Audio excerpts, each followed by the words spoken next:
사도신경으로 신앙 고백하시겠습니다. 전능하사 천지를 만드신 하나님 아버지를 내가 믿사오며 그 외아들 우리 주 예수 그리스도를 믿사오니 이는 성령으로 잉태하사 동정녀 마리아에게 나시고 본디오 빌라도에게 고난을 받으사 십자가에 못 박혀 죽으시고 장사한 지 사흘 만에 죽은 자 가운데서 다시 살아나시며 하늘에 오르사 전능하신 하나님 우편에 앉아 계시다가 죄로서 산 자와 죽은 자를 심판하러 오시리라. 성령을 믿사오며 거룩한 공예와 성도가 서로 교통하는 것과 죄를 사하여 주시는 것과 몸이 다시 사는 것과 영원히 사는 것을 믿사옵나이다. 아멘. 찬송가 157장입니다. 조금 제가 자주 안 하는 거라서 스마트폰에 있는 찬송가를 틀겠습니다. 157장.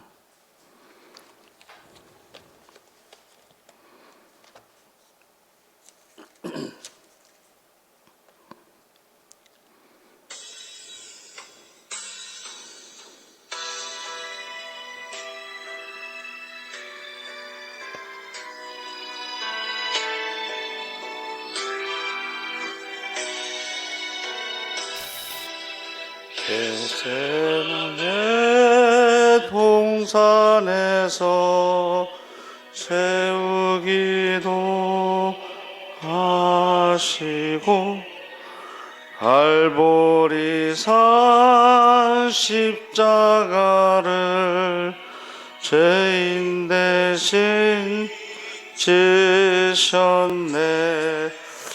엘리 엘리 부르시며 고통당한 예수여 우리 위에 괴로운 짐 주님 홀로 지셨네. 무슨 죄로 우리 주님 십자가를 지셨나. 하나님 뜻 이루려고 고난의 길 가셨네. 나를 위해 피 흘리신 우리 주님 예수여 환난 날이 닥쳐와도 주를 보게 하소서. 간주가 들어가요. 그전에는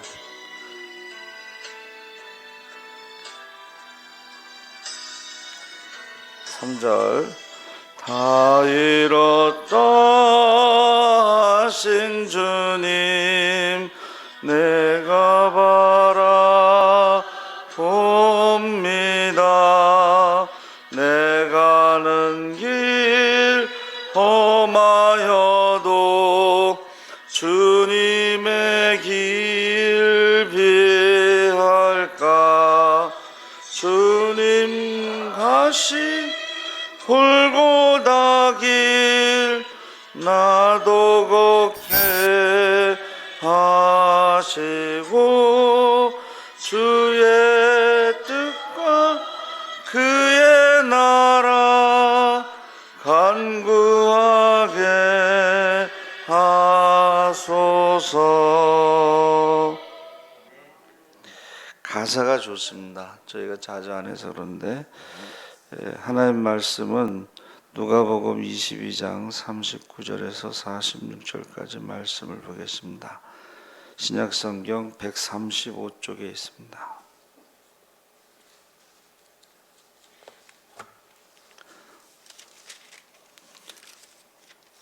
누가복음 22장 39절에서 46절까지 다 같이 읽겠습니다.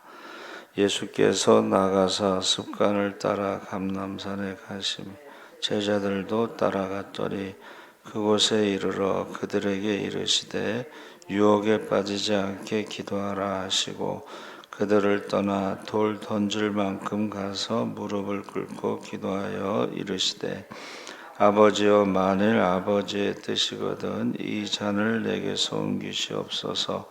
그러나 내 원대로 마시옵고 아버지의 원대로 되기를 원하나이다 하시니 천사가 하늘로부터 예수께 나타나 힘을 더하더라. 예수께서 힘쓰고 애써 더욱 간절히 기도하시니 땀이 땅에 떨어지는 핏방울 같이 되더라. 기도 후에 일어나 제자들에게 가서 슬픔으로 인하여 잠든 것을 보시고 이르시되 어찌하여 자느냐, 시험에 들지 않게 일어나 기도하라 하시니라. 아멘. 할렐루야. 네, 잘 오셨습니다. 감사합니다. 습관을 따라 감람산 겟세마네라는 곳에서 기도하시는데, 그 가룟 유다도 이제 예수님이 습관을 따라 어디에서 기도하는 것을 알고 이제 찾아오게 되죠. 그래서 처음에는 제자들에게 유혹에 빠지지 않게 기도하라 하시고 돌 던질 만큼 가서 무릎을 꿇고 기도하여 이르시되 아버지여, 만일 아버지의 뜻이거든 이 잔을 내게서 옮기시옵소서. 그러나 내 원대로 마시옵고 아버지의 원대로 되기를 원하나이다. 천사가 하늘로부터 예수께 나타나 힘을 더하더라. 예수께서 힘쓰고 애써 더욱 간절히 기도하시니 땀이 땅에 떨어지는 핏방울 같이 되더라. 기도 후에 일어나 제자들에게 가서 슬픔으로 인하여 잠든 것을 보시고 어찌하여 자느냐, 시험에 들지 않게 일어나 기도하라. 그래서 예수님께서 습관을 따라는 낮에는 이제 말씀을 전하시고 병도 고치고 뭐 귀신도 쫓고 이렇게 사역을 하시고 밤에는 기도를 하신 것을 우리가 알 수가 있습니다. 여러분, 성지순례 가면 예수님이 엎드려서 기도했다는 바위에 손자국이 나 있어요. 그리고 거기에 무슨 감람나무가 굉장히 몇천 년 됐다는 뭐 감람나무가 또 하나 있습니다. 그래서 습관이라는 게 참 중요하다. 그러니까 기도하는 습관, 전도하는 습관, 말씀 보는 습관, 또 이렇게 섬기는 습관이 있죠. 그러니까 우리가 흔히 뭐 은사라고도 표현하는데 잘 섬기는, 이렇게 나눠주는 그런 분들이 있어요. 나눠주는 것을. 또 어떤 사람은 받기만 하는 사람도 있어요. 그렇죠. 근데 우리가 항상 사랑은 주고받는 것이다, 뭐 그랬죠. 그래서 우리는 어떤 습관을, 마지막 때에 어떤 습관을 가지고 신앙생활을 해야 되느냐 하는 것을 생각해 보고 싶습니다. 그래서 이제 그 말씀하실 때에 시험에 들지 않게 일어나 기도하라, 그 말씀하실 때에 한 무리가 오는데 열둘 중에 하나인 유다라 하는 자가 앞장서서 와서 예수께 입을 맞추려고 가까이 하는지라. 이제 볼에다가 입을 맞추는 거겠죠. 예수께서 유다야, 내가 입맞춤으로 인자를 파느냐. 그러니까 이제 어두움 속에서 누가 예수인가를 알려주는 것을 약속을 한 거죠. 이것을 군호. 그래서 제가 52사 훈련 받을 때 보면 밤에 이제 불침범을 설 때에 그 선임 그 병사가 밤 노래는 그러시더라고. 지금 밤 노래가 뭔지 몰랐어요. 그 밤 노래가 이제 군호, 암호라는 뜻인가 봐요. 그래서 감자 그러면 저쪽에서 오늘 암호는 이제 감자 그러면 고구마라고 해야 되는데 어떤 병사가 사투리로 감자 그랬더니 고구미 그랬대요. 그래서 땅 총에 맞고 죽었다 이런 얘기가 있어요. 그러니까 고구마라고 해야 되는데 사투리로 고구미라고 했다고. 그래서 죽으면서 고구마가 고구미인데 하고 죽었다 뭐 그런 얘기가 있습니다. 그러니까 예수님께서 유다가 입 맞추는 것을 왜 입 맞추는 줄 아시고, 예? 내가 입 맞춤으로 인자를 파느냐. 그의 주위 사람들이 그된 일을 보고 주여 우리가 칼로 치리이까. 그 중에 한 사람 베드로가 대제사장의 종 말고의 귀를 오른쪽 귀를 떨어뜨린지라. 예수께서 참으라 하시고 그 귀를 만져 낫게 하시고 그 잡으러 온 대제사장들과 성전의 경비 대장들과 장로들에게 너희가 강도를 잡는 것 같이 검과 몽치를 가지고 나왔느냐. 내가 날마다 너희와 함께 성전에 있을 때에 내게 손을 대지 아니하였도다. 이제는 너희 때요 어둠의 권세로다 하시더라. 그러니까 이 대제사장들과 그 종들이 같이 온 거예요. 그래서 그 예수님을 이제 체포해서 그 전직 제사장 안나스의 집으로 먼저 가죠. 그래서 거기서 신문을 하죠. 그리고 현직 제사장 사위인데 그 가야바의 집에 가서 또 신문을 하고. 근데 이 재판이라고 하는 것은 밤에 하는 건 다 불법입니다. 개인적으로 지금 하고 있는 거예요. 그래서 예수를 잡아 끌고 대제사장의 집으로 들어갈새 베드로가 멀찍이 따라가고 사람들이 뜰 가운데 불을 피우고 함께 앉았는지라. 그래서 이 중동에는 이 해가 지는 양지는 뜨겁고 그러니까 습도가 없기 때문에 그렇게 막 덥다 이런 후덥지근하다 이런 느낌은 없지만 뜨겁습니다. 따갑습니다. 근데 그늘에 들어가면 서늘해요. 그럼 밤이 되면 춥다는 것입니다. 그래서 충청도 옥천에서 이제 장례가 나서 목사님이 저보고 가서 예배드리라고 해서 갔더니 그 전에는 이제 겨울에 이게 장작을 뗐는데 요새는 그때 갔을 때는 연탄이 있죠. 연탄을 대강 한 50장 뭐 이렇게 쌓아놓고 연탄을 피워서 밤새도록 문상객들을 받더라고요.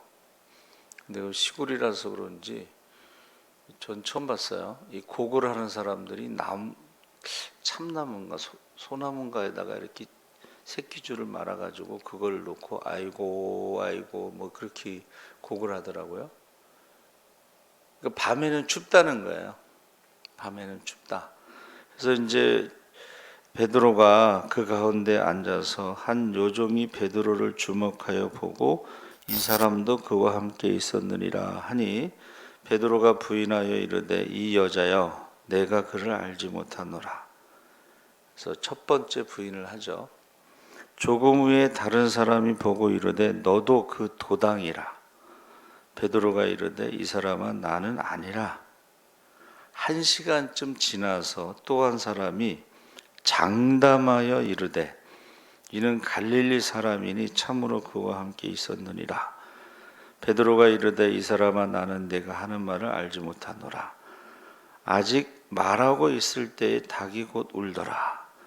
그래서 예루살렘 그 동쪽 문 앞에 보면 이렇게 이제 내리막길이 있는데 거기에 베드로가 닭이 울었다고 하는 기념교회가 있어요. 그 십자가가 올려져 있는 게 아니라 닭이 올려져 있어요. 닭이. 그래서 베드로가 주의 말씀, 근데 그때에 닭이 울었을 때에 주께서 돌이켜 베드로를 보시니 눈이 마주친 거야. 영화 같은 데 보면 이렇게 예수님께서 베드로하고 눈이 마주치는 장면이 나옵니다. 베드로가 주의 말씀 곧 오늘 닭 울기 전에 내가 3번 나를 부인하리라 하심이 생각나서 밖에 나가서 심히 통곡하니라. 그래서 그 유대인들은 저녁 6시서부터 하루가 시작돼요. 그래서 창세기에 보면 저녁이 되고 아침이 되는 첫째 날입니다.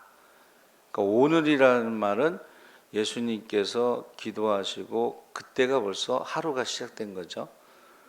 그래서 밤새도록 신문을 받으시고 이제 지키는 자들이 예수를 희롱하고 때리며 그의 눈을 가리고 물어 이르되 선지자 노릇을 하라. 너를 친 자가 누구냐 하고 그 이외에도 많은 말로 욕하더라 해서 그 제사장 집에서 신문을 받을 때 그 종들이 예수님의 눈을 가리고 이제 희롱을 하고 많은 말로 욕을 했다는 것입니다. 그래서 지금 겟세마네에서 예수님을 체포해서 밤새도록 신문하고 날이 새매 백성의 장로들과 그 대제사장들과 서기관들이 모여서 예수를 공회로 끌어들여, 이 공회라는 것은 이제 사내들인 공회로 70명, 71명이라는 말이 있는데, 내가 그리스도이거든 우리에게 말하라. 이것이 이제 종교 재판. 밤에는 안나스와 가야바 전 현직 장인과 사이의 그 집에서 개인적으로 불법으로 밤새도록 신문하고 희롱한 것이고, 날이 새서는 이제 사내들인 공회를 소집해서 종교 재판을 먼저 한 거죠. 그래서 그리스도이거든 우리에게 말하라. 이제 메시아이거든 우리에게 말하라 했더니 예수님께서 내가 말할지라도 너희가 믿지 아니할 것이요 내가 물어도 너희가 대답하지 아니할 것이니라. 그러나 이제부터는 인자가 하나님의 권능의 우편에 앉아 있으리라. 그러면 내가 하나님의 아들이냐? 이제 아까 그리스도는 메시아란 뜻이고 다시 하나님의 아들이냐? 너희가 내가 그라고 말하고 있느니라. 어찌하여 더 증거를 요구하리요? 우리가 친히 그 입에서 들었노라. 그래서 이 하나님의 아들이라는 것이 신성모독으로 이제 사형을 선고한 거죠. 근데 이 종교적인 재판에서는 사형을 선고했지만 그 사람을 죽일 수 있는 것은 이제 빌라도 총독이 갖고 있는 권한이기 때문에 사내들인 공회의 종교 재판을 마치고 신성모독으로 사형을 선고 받으시고 총독의 정치 재판에 넘겨지는데 무리가 다 일어나 예수를 빌라도에게 끌고 가서 고발하여 이르되 우리가 이 사람을 보매 우리 백성을 미혹, 이제 예수님을 고발하는데 그 백성을 미혹하는데 가이사에게 세금 바치는 것을 금했다. 이건 거짓말이죠. 복음서에 뭐라고 기록되어 있어요? 가이사의 것은 가이사에게, 하나님의 것은 하나님에게 하고 세금을 금한 적이 없습니다. 그리고 자칭 그리스도라 하더이다 하니 빌라도가 예수께 물어 이르되 내가 유대인의 왕이냐?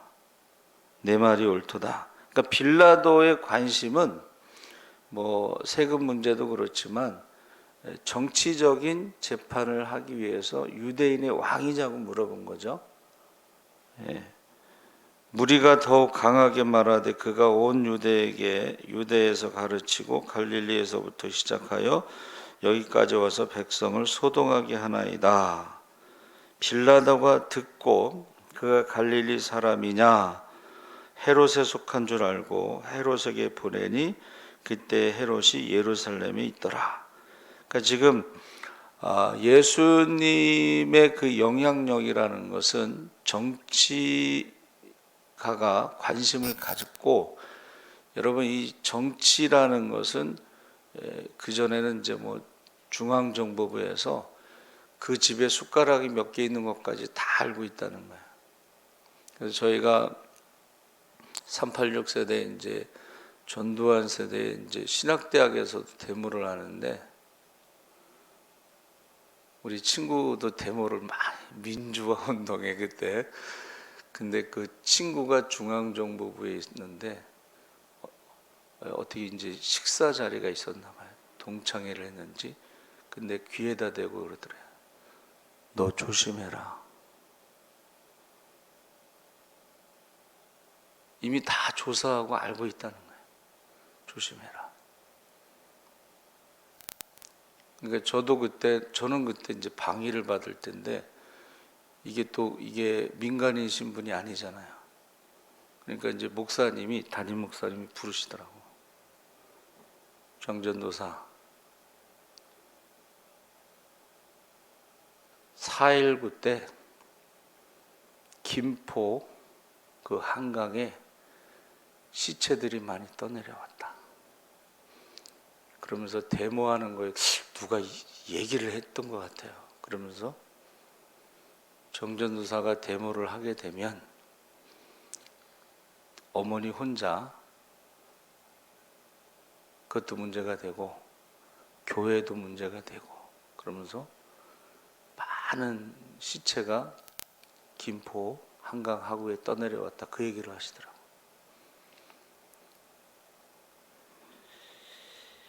그때에 지금 빌라도가요, 예수님에 대해서 알고 있는 거예요. 그들이 고발하기 전에 예수가 누구라. 그러니까 이 종교적인 문제에 관여하지 않으려고 헤롯에게 보낸 거예요. 헤롯이 예수를 보고 매우 기뻐하니 이는 그의 소문을 들었으므로 보고자 한지 오래였고 또한 무엇이나 이적을 행하심을 볼까 바랐던 영혼이라. 여러 말로 물으니 아무 말도 대답하지 아니하시니 대제사장들과 서기관들이 서서 힘써 고발하더라. 헤롯이 그 근인들과 함께 예수를 업신여기며 희롱하고 빛난 옷을 입혀 빌라도에게 도로 보내니 헤롯과 빌라도가 전에는 원수였으나 당인의 서로 친구가 되니라. 그러니까 우리가 영화 같은 데 보면 예수님이 입으신 옷이 있잖아요. 그게 이제 헤롯이 입혀준 옷이에요. 그러니까 유대인의 왕으로 옷을 입히고 가시관을 씌워서, 가시관을 이렇게 씌우는 게 아니고 확 눌러요. 그래서 그 가시에 이제 머리 부분에서 피가 이렇게 흘러내리죠. 그리고 갈대를 하나 쥐어주고 유대인의 왕이냐고 이제 희롱하는 거죠. 헤롯의 그 부하들이. 그래서 다시 이제 빌라도에게 보낸 것은 관심은 있었지만 거기에 관여하고 싶지 않다는 그런, 왜냐하면 백성들이 예수님을 선지자로 하나님의 아들로 생각하고 있기 때문에 이게 관여하는 게 별로 안 좋다는 걸 알고 있는 거예요, 정치적으로. 그래서 빌라도가 이르되 너희가 이 사람이 백성을 미혹하는 자라 하여 내게 끌고 왔도다. 내가 너희 앞에 신문하였으되 이 사람에게서 죄를 찾지 못하였고 헤롯이 또한 그렇게 하여 그를 우리에게 도로 보내었도다. 그러니까 헤롯도 이 사람에게 죄를 찾지 못했고 빌라도도 죄를 찾지 못했고 그가 행한 일에는 죽일 일이 없느니라. 그러므로 때려서 놓겠노라. 명절을 당하면 반드시 한 사람을 놓아주더라. 우리가 일제히 소리질러 이 사람을 없이하고 바라바를 우리에게 놓아주소서 하니 이 바라바는 성중에서 일어난 밀람과 살인으로 말미암아 옥에 갇힌 자라. 여기서 빌라도가 이제 정치적인 타협을 해서 명절에 죄수 한 명 놓아주는 것을 이용하려고 했는데 의외의 반응이 나온 거죠. 당연히 예수를 놓아달라고 할 줄 알았더니 바라바를 선택한 거예요. 그래서 빌라도가 예수를 놓고자 하여 다시 그들에게 말하되 그들이 소리질러 이르되 그를 십자가에 못 박게 하소서, 십자가에 못 박게 하소서. 빌라도가 세 번째 말하되 이 사람이 무슨 악한 일을 하였느냐. 나는 그에게서 죽일 죄를 찾지 못하였나니 때려서 놓으리라 하니 그들이 큰 소리로 재촉하여 십자가에 못 박기를 구하니 그들의 소리가 이긴지라. 이게 정치라고 하는 것이요, 목소리 큰 사람이 이긴다고 똑같은 거죠. 그래서 그들이 요구대로 바라바를 놓아주고 예수를 넘겨주었습니다.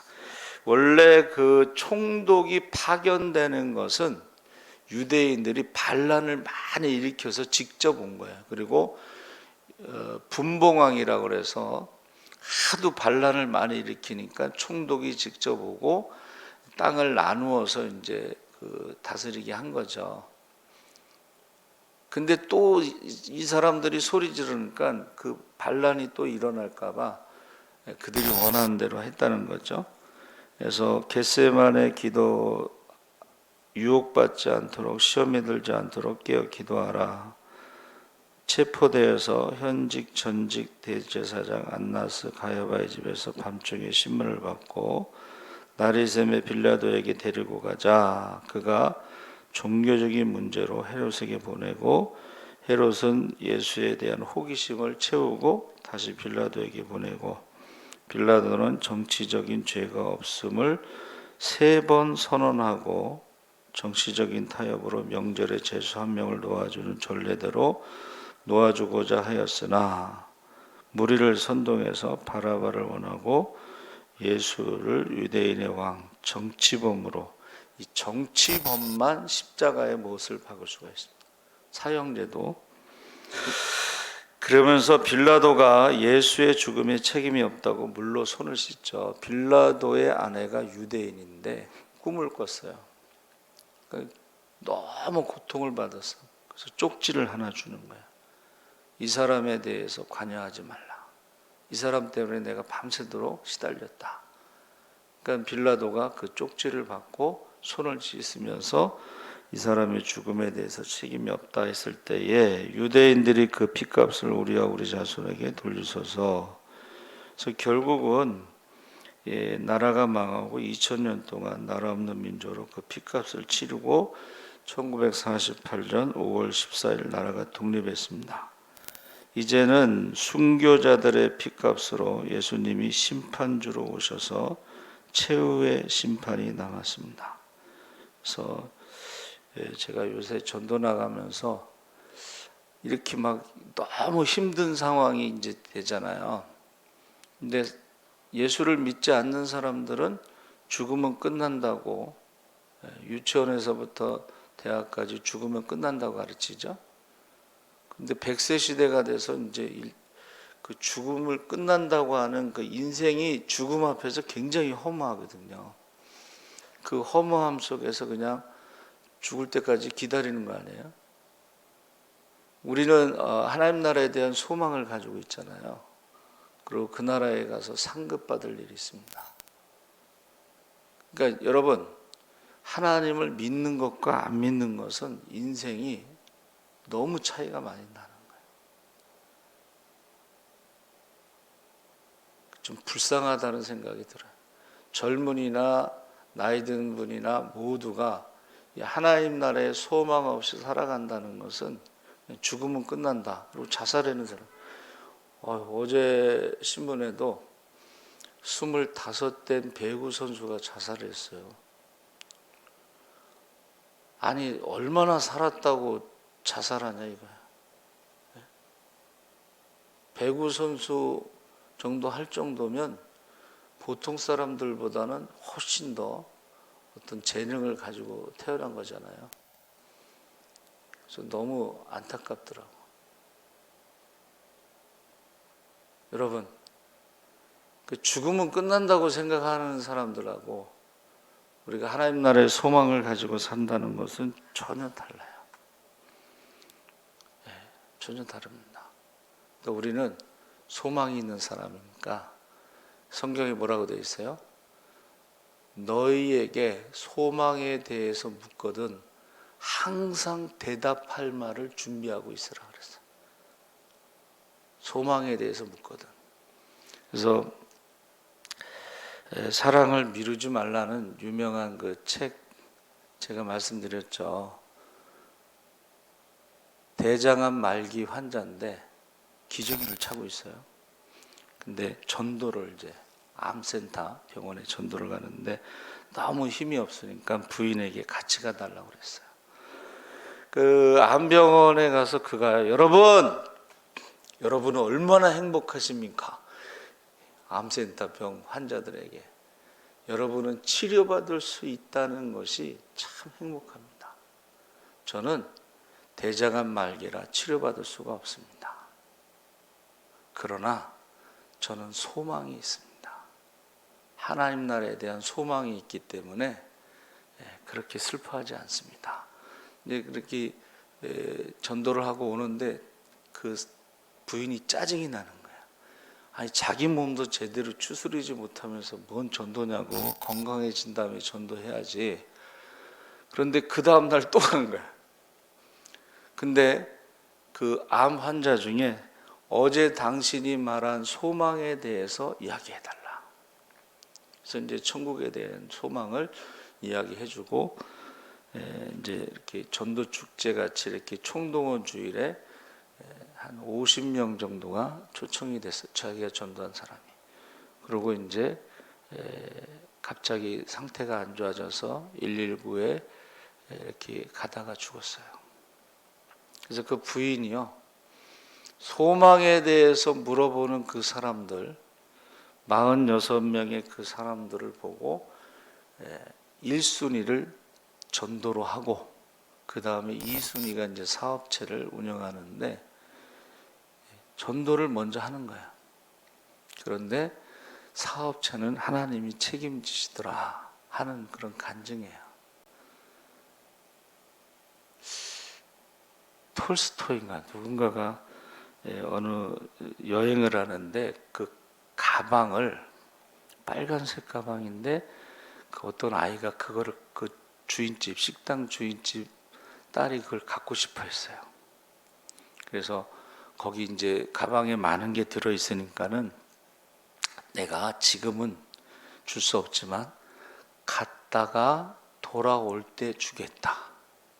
그리고 이제 가서 일을 보고 그 약속대로 돌아왔는데 그 아이가 그 다음날 죽었다는 거예요. 그래서 그가 말한 걸, 사랑을 미루지 말라. 여러분, 저와 여러분이 지금 예수님에 대해서 이제 깊이 묵상하는데, 예수님의 죽음이 곧 나를 위한 죽음이잖아요. 그러면 우리는 그 은혜로 하나님의 자녀가 되고 하나님 나라의 소망을 가지고 사는 거예요.